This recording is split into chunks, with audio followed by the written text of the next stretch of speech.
this year. However, I was there for the Microsoft Flight Simulator Global Preview event, hosted at Rainier Flight Service at Brenton, Washington. And let's just jump right into it. I was very excited to be invited to this event. This was a big surprise coming out of E3 earlier this year, as, well, the product has existed, but it really hasn't been updated in almost a decade. When the first screenshots came out, which you're looking at now, many people just felt that it couldn't possibly be like this, and these were artist renderings. After a full day in Renton playing the game, I can assure you that it renders extremely well and looks fantastic. The game predates Windows. It started in 1979 as a sub-logic game. I played the 1983 version on the Apple IIc, and I'd really been looking forward to seeing what had changed over the years, and it's pretty much everything from the ground up. While also serving as a pun, Asobo, the developer, along with the Microsoft Flight Simulator team, was striving for realism, accuracy, and authenticity in reproducing this in today's standards and technology. I've uploaded a second video with the developer discussion that you can watch at a separate time, but I'm going to focus pretty much on what we saw and were told during the morning. And I was pretty impressed. I've got to say the realism of this is quite outstanding, especially things like this that you're looking at now, which are clouds, which seem fairly benign but are quite difficult to put together. After some morning PowerPoint presentations and basic discussion on the technology, we were given an area to sit down and actually play for as long as we wanted and go anywhere we wanted. What you're going to see here today is pre-alpha release video, along with some other photographs and video that were taken during the event mixed together. Starting with the basics and some of the things that people already know is that this game is massive. It's 2 petabytes of data. That's obviously not locally available. The game will be available with local storage, and then the rest of this will be streaming. Further discussions about streaming and how they intend to do that are available in the developer discussion video that I have up. The development stage for this goes back to 2016. Asobo, the developer, was working on HoloLens products, and one of them was a walkthrough of Seattle, and Renton obviously is part of the area, and they were able to take the Bing data and put this together into basically what you're looking at now without the aircraft. The aircraft was added later, and this is where we are today. These screen recordings are all from real live 4K captures from the pre-alpha release software, and this is the stage that it's at now. We were told that we're probably looking at a mid-2020 release for the final version. Asobo broke it down basically into 4 parts for us, and that is the world, the sky, aerodynamics, and the cockpit. So let's start with the world. The entire world is included in the 2 petabytes of data, and they literally mean the entire world. They say all 40,000 airports are included, and I wasn't able to find much of the surface of the planet that didn't exist. You can see here there's some of my photos alongside the rendered version of the flight outside, and it's pretty staggering at the realism and how much detail that they've got into it using the Bing data. A number of us noticed that the Bing data for some of the places we were familiar with seemed to be about 1.5 to 2 years old, and we thought perhaps that was just because they had frozen the time while they were working on this. I took a look online the other day, and pretty much it just seems that certain areas that Bing satellite data or aerial data hasn't been updated as much as some of the other areas, and that's fairly typical of free commercial software that you see in satellite imagery. So it's not too big of a deal. Again, here you can see flying over Snoqualmie Falls on the left, and then on the right the rendered game. You can take a look at the sky, the clouds, the water, the textures. All of this is being streamed and rendered pretty much real time. Some of it's being cached, obviously, but just the incredible amount of detail was quite surprising. In this pre-release alpha, Renton and San Francisco were the most highly detailed, as they'd spent the most amount of time on those so far. A lot of the work for this is done off-site using the Microsoft Azure cloud, and of course the software developed in-house at Asobo to develop all of this, and it really looks quite amazing. And I know I keep saying it over and over, but I spent a lot of time flying around the planet just looking at stuff everywhere. Even though this was a flight simulator game and I needed to check out the aircraft and see how they responded and flew with the aerodynamics, I spent a great deal of time going to airports that I was familiar with to take a look at the rendering and just to see really what was out there.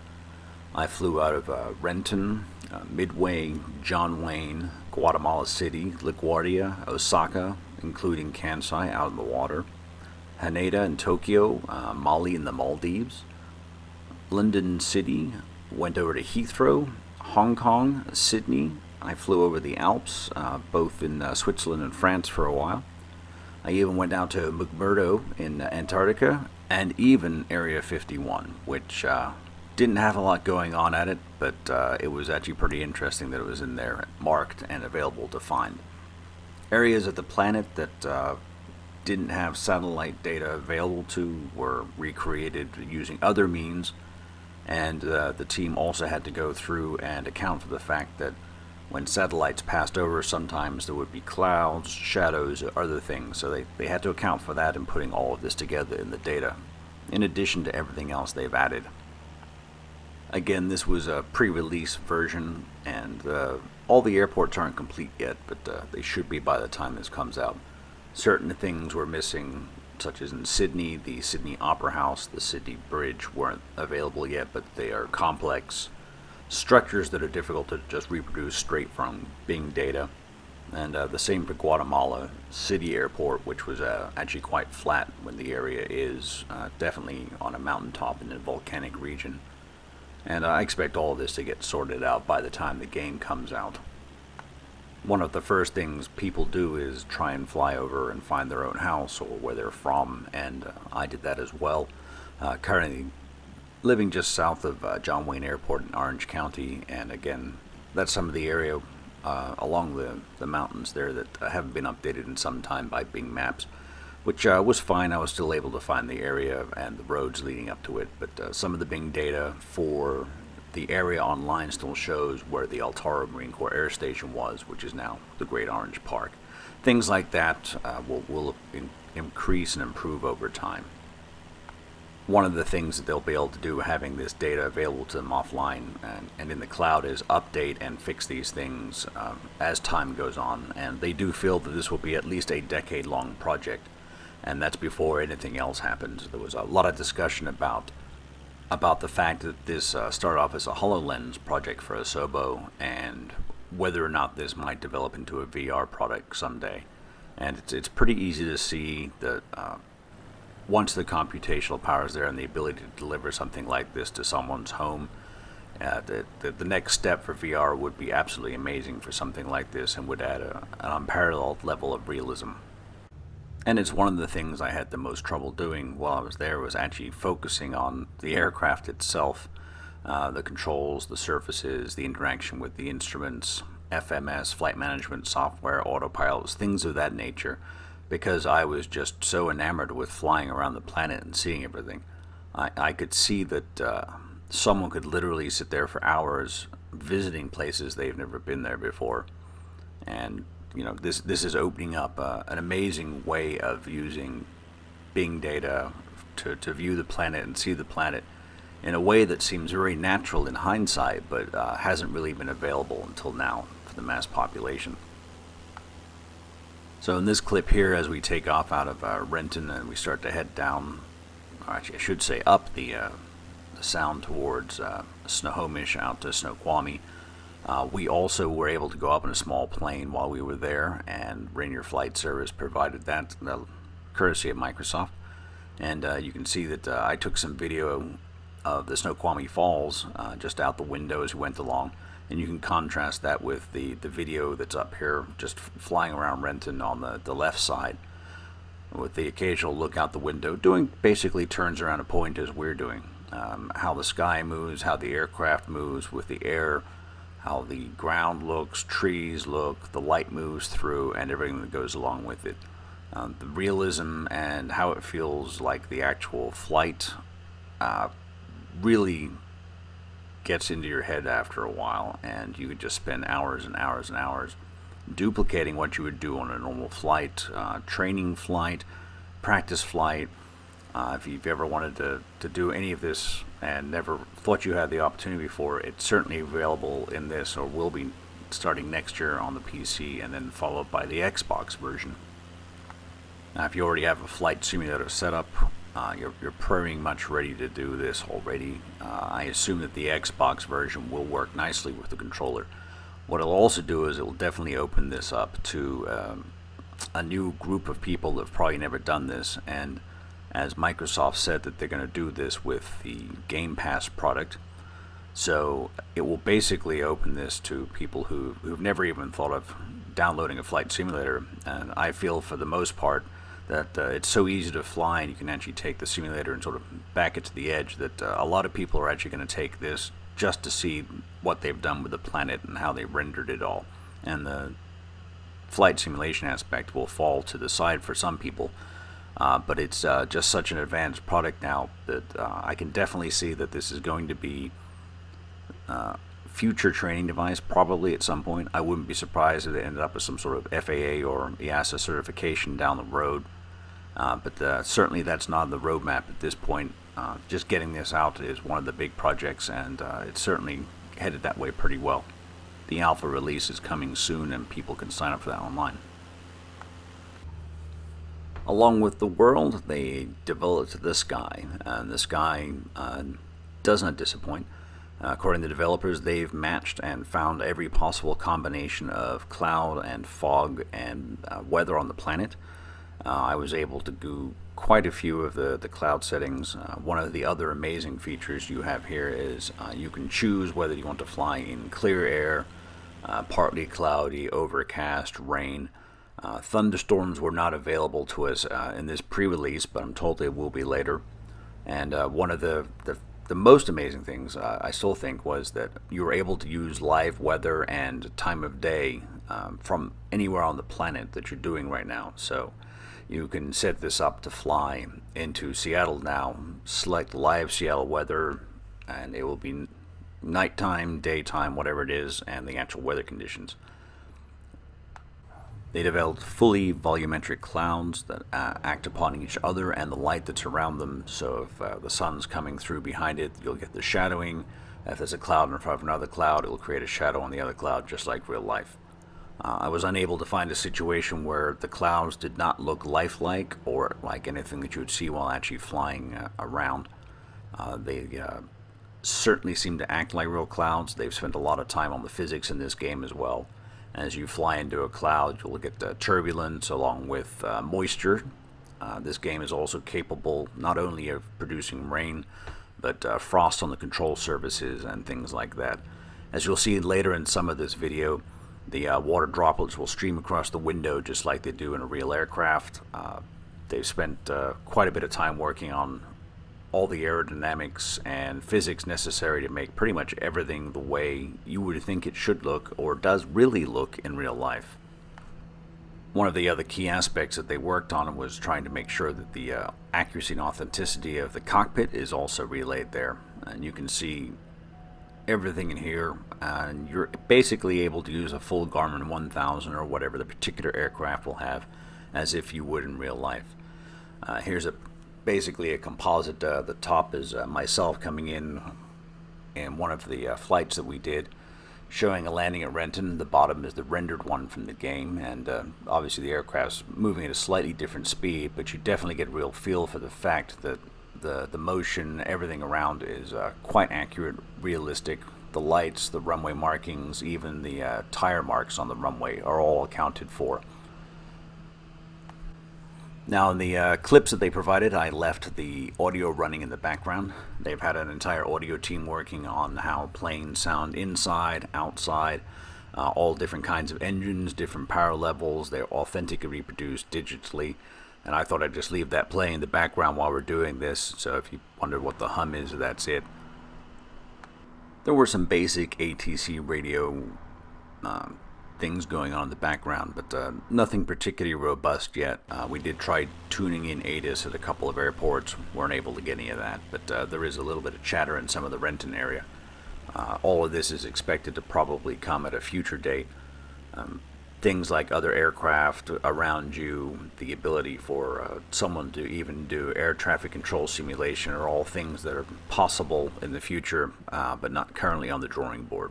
You can see, again, more of that's in the developer video that I have alongside this.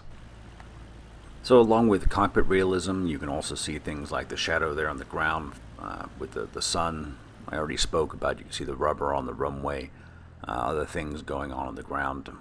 They said that they're actually going to spend time and create actual blades of grass. They added realism to the trees. They estimate their trees to be over 1 trillion at this point, and they continue to work on coloring based off of Bing data, and of course you can see that the buildings have started to take on quite a strong three-dimensional view. You can see CenturyLink Field down there, and as I flew through Bellevue I was able to see hotels, building names, things of that nature as you flew around. Obviously I was well below 1,000 feet, but it is a simulation, and I did spend a lot of time going up and down streets, flying low, and actually just really trying to take in as much of the scenery as I could before getting to the aircraft controls and how they all worked. The aerodynamics have received a huge update in this version of the game. They have over 1,000 different surfaces now, which allows the aircraft to respond pretty much as it does in real life.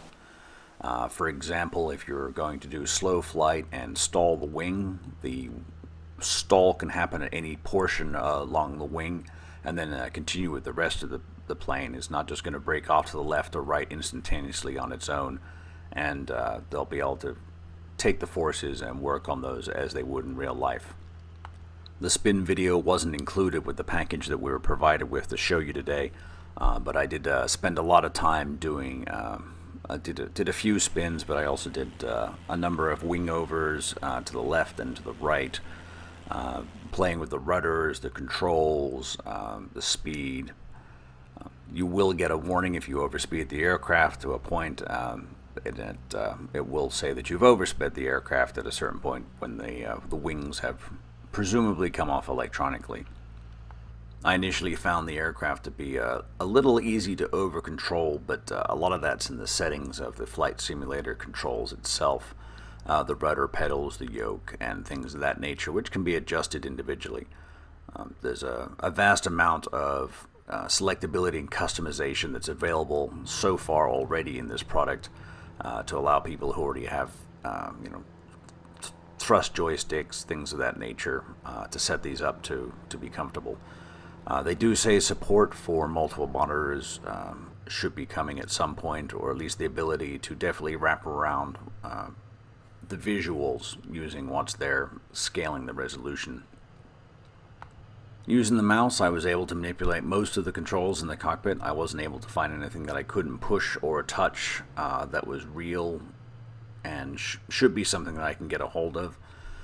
There's a vast overlay system of checklists that will allow you to go all the way from a completely dark aircraft, starting it up, setting it up as you're getting ready to start, go through the start procedure all the way up to taxi and takeoff. You can go down to as small a level as you want. If you feel comfortable just starting it up, getting going, setting the flaps, and heading off into the sky, you can also do that. There's no limitations on the game. The walkthrough checklists are actually quite interesting and will be very good for people who are beginners to this and want to learn more, or who actually plan on using this to practice flight itself. Having a product like this as a student pilot, private pilot, even an instrument pilot would have been invaluable during my training, and when I was doing my work as a flight instructor, having a tool as amazing as this would have been quite incredible to have. At the time, the simulators were reasonably basic, and they've come along. The FSX products and other simulator products have been around in FBOs for training for quite some time now, but I think this really takes it to the next level, particularly because everything's here and it's the real visuals and something you can tangibly do. I see this being a fantastic learning tool for a student pilot or someone getting ready to do a solo, cross-country, anything of that nature. They'll be able to go through checklist practice, takeoff practice, deal with different kinds of weather to see what happens when the terrain disappears or their visual points not available on the ground. Being able to use some of the navigation aids to help back up their paths. Basically, pre-flying a flight before you do it, what we would have called armchair flying before, except that it's actually here. You can fly over it, see it. Basically, you could pause it, take a look at it, take some screenshots, follow along with your VFR sectional at home. If you've got something as advanced as the G1000s in here, you'll be able to practice with that, set up waypoints, work on Class B airspace, things of this nature that are fully involved in this simulation from the bottom up.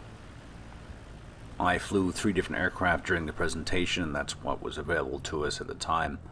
The most complex being the TBM, and it certainly didn't disappoint, all the way down to being able to back the aircraft up using the PT-6. The reverse thrust sound of the turbine versus the forward sound was accurate as it could possibly be. And basically spent 3 hours flying around the world to all the airports that I spoke about, trying to find different things. I mean, I wasn't looking for Easter eggs, but I was trying to find things that I knew and I had seen over time. For example, the old Kai-Tak runway still exists in Hong Kong, and it hasn't been completely developed in real life yet, and just like it is in the game. So I was able to go in, take off from the new Hong Kong airport, fly around, land on the old Hong Kong Kai-Tak runway, and taxi around for a bit and just take a look at the scenery from that side in Kowloon. The ability just to keep flying and looking, as I'm sure you've been doing while I've been talking here. And as I'm sure you've noticed, along with everything else that's going on, you can see the bugs on the windshield. If you want to go back just a few seconds to where the left side of the window was there, looking out, you can see the scratches on the window that you get as a student pilot and a private pilot. It just happens to the plexiglass over time, and it's just something that's inherent to the flight training. Now this clip sort of puts a lot of this all together here. You've got a full glass cockpit, rainy day, heavy clouds, and you can see the beads of water already picking up there. Again, they spent all this time on volumetric clouds. You can see a rainbow off in the distance. The shafts of rain as they come down act the way they're supposed to. The weather acts the way it's supposed to. The wind acts the way it's supposed to. It's all deeply integrated into the simulation, and as you can see, it just looks incredible. Some of these shots would look exactly as if you had gone outside and taken a selfie of your aircraft, and it would be really hard to tell that this wasn't an authentic photo from real life versus a simulation that you're playing live. And again, none of these are rendered specifically for this. They're taken directly from the software that we played, pre-alpha release. The water surfaces have all been rendered as well. As you get closer, you start to see waves, things of that nature. As you get further away, they tend to look a little glassier or smoother, and they seem to be that way for the whole planet. And you can see here that the views from outside the aircraft look realistic.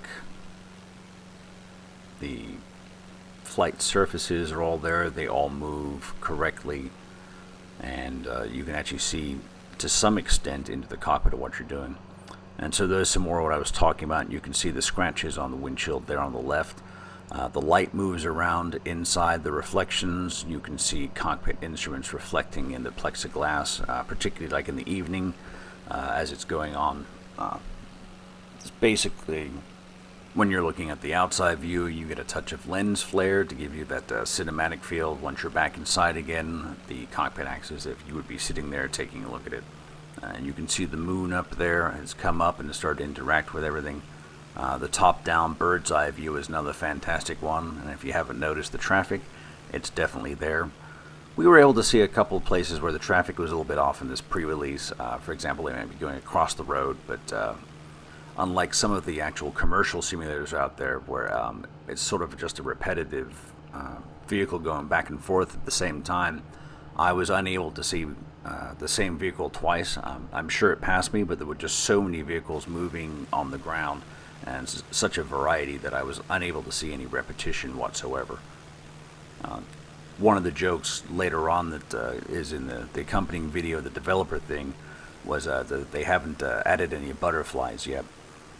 What we were able to see was, at least in San Francisco, was flocks of birds flying around while we were flying around and interacting with the aircraft.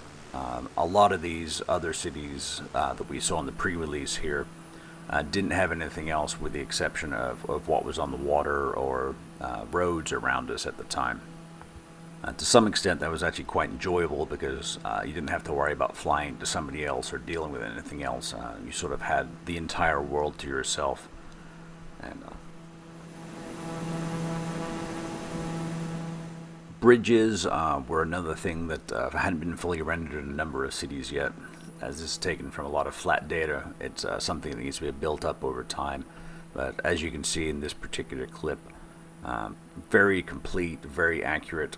As you get further off in the horizon, particularly on a day that has weather or precipitation, the moisture itself, just from a standard hazy day, is visible.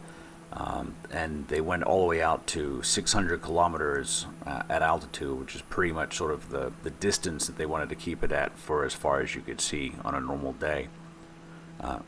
As you change the weather, the visibility changes with what you've got, and it very realistic. If you've ever taken a picture out of an aircraft going to or from someplace, other than the fact it's overexposed a great majority of the time, you've seen the precipitation or the condensation that's available in the air from the particulate matter, whether it be fog, smaze, haze, smoke, things of this nature. And you can see that in this game they have accurately reproduced it to the best possible way that still looks natural and reflects, as they've said all along, the realism, accuracy, and authenticity of flight and the simulation itself. Here's another example of putting it all together with the light reflecting on the river as you come in. Here's a beautiful view of the aircraft working, the gear coming down, the doors opening, closing, the reflections off the surfaces, the aircraft moving left and right as you're flying it. Again, there's that reflection on the left side of the cockpit instruments and the glass. You've got control of the time of day. In this instance, you can put it together pretty much when you fly anytime from magic hour, just as they had. So you can see here flying over again the volumetric clouds. And this next bird's eye shot looking down at the aircraft, you'll be able to see the cloud vapor come and go as it does when you're flying around. The clouds move and react with each other. You're between layers here in this one, which is pretty much what you'd see flying over Florida a lot of the time, particularly in the summer before the build-ups have. And you can see the clouds there as the front left of the wing sort of increasing and decreasing, almost like breathing, which is pretty much what clouds really do. And to be able to get that into a game and keep it both subtle and accurate is certainly just something that was quite incredible to see for a pilot like myself. And as you jump back up from the flight training aspect or the smaller aircraft into something like the TBM that we have here flying over London, you see the Thames, the buildings. This is obviously another magic hour shot. I was able to fly up and down the Thames, right through the middle of Tower Bridge, all the way up to Heathrow, landed at Heathrow. You can see the O2 Arena there on the left. This is down by where London City Airport is.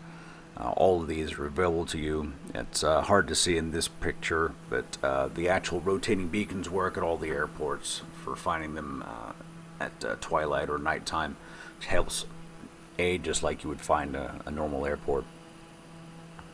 In the product development, there's still a lot of talk about what aircraft will be included, smaller aircraft, larger jets, possibilities for plugins for helicopters, etc. down the road. Additional plugins for traditional plugins for the software, buildings, airports, other things are all being discussed with third parties and may be available next year. It's also discussed in the developer video later on. You can see the cockpit reflections, the light the bugs and dirt on the windshield, all as they would be in a real aircraft. Obviously this is a training flight here. I've overlaid a little bit of the cockpit that we flew in doing the flight around Seattle and Renton, just to show just the very subtle motion of going up and down, dealing with the air currents that you see. To some extent they seemed a little over pronounced in the game, but when you base them on the actual aircraft and get back into it, you see that the motion is very realistic. The gauges work the way they're supposed to. There's those scratches again out the window. They all interact. Everything works the way it's supposed to. There's not one point, the compass spins in the correct direction. All these things that you have come to expect just work so well that you don't even realize that they're there until you look and go, oh, hey, look, that thing's working. Wow, that's really cool. So here we are coming in over John Wayne Santa Ana Airport in Orange County, California. And you can just see the buildings, the coastline, the runway, everything that's going on there. And there's the toll road behind it, the bridges, the approach. And one of the things here that really still is hard to explain to anyone who's done any flight training in the past is how a big step like this it is to use as much real footage outside and data, photos, satellites of what's around you. This shot here is a mid-2000s model commercial flight simulator, and this is going into Kennedy Airport. This is today going into John Wayne in the flight simulator, which basically is available in your home living room. Well, that's a basic overview of the Microsoft Flight Simulator, which they're currently calling 2020, from the global preview event. I hope you've enjoyed watching and seeing this as much as I did doing it in person. Watch as you touch down here, you're actually going to see a little bit of smoke come off of each of the tires there from the rubber. It's just that level there that they keep squeezing to everything. And this final shot here with the rain going down the windshield, down the side of the aircraft, interacting with the flight control services going into Toronto. Just a beautiful, almost looks like a painted evening.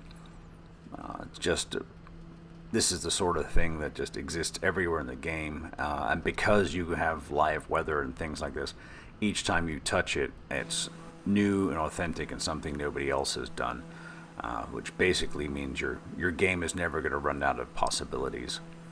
I look forward to seeing the alpha version, the beta version, and the final cut next year, and then following on that with the Xbox. As I said before, I believe this is going to open up Flight Simulator to a lot of new people who've never done it before, just for the sheer fact of seeing the planet. But I think gamers are going to be very happy as well.